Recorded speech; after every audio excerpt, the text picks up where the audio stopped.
lot of scholars feel that you really can't be a complete physician unless you understand the history of your profession.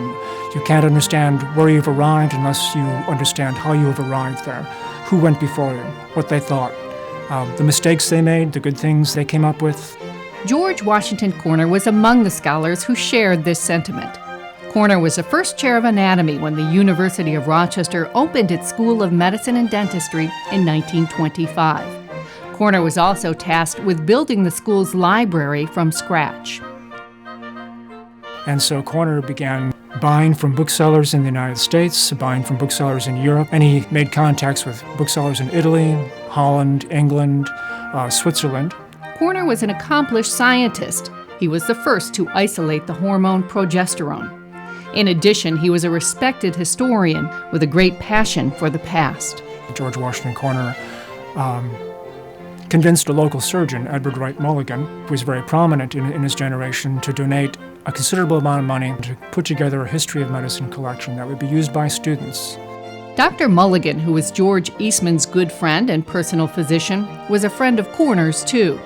Mulligan gave him $15,000 over a 3-year period beginning in 1926. It was decided over many dinners and many drinks, probably, yeah.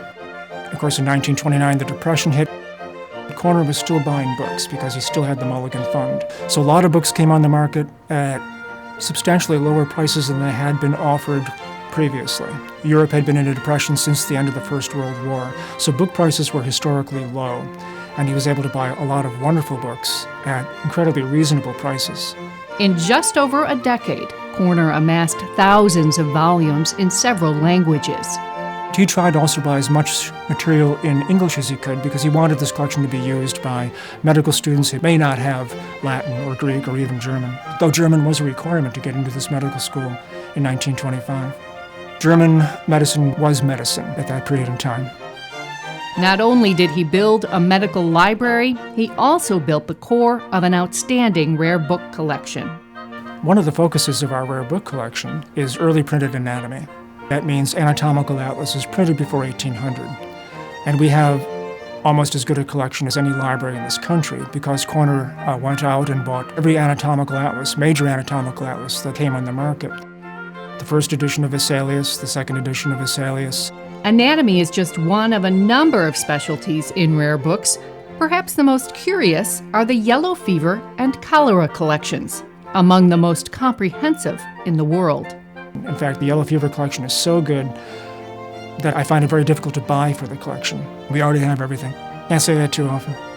These collections were started after Corner reached out to another friend, Edward G. Miner. A member of the university's board of trustees, Miner was the head of the Fodler Company, the world's largest manufacturer of glass-lined steel containers. So Miner did a lot of traveling, and he did a lot of traveling in South America where yellow fever was still rampant, and cholera had never really been diminished in his lifetime. So he became interested, for whatever reason, in those two diseases and started buying books and pamphlets. In 1927, Miner donated 41 books on yellow fever to the medical school library, the first of many contributions that would span more than a quarter of a century. In 1952, on Miner's 89th birthday, university officials renamed the library in his honor.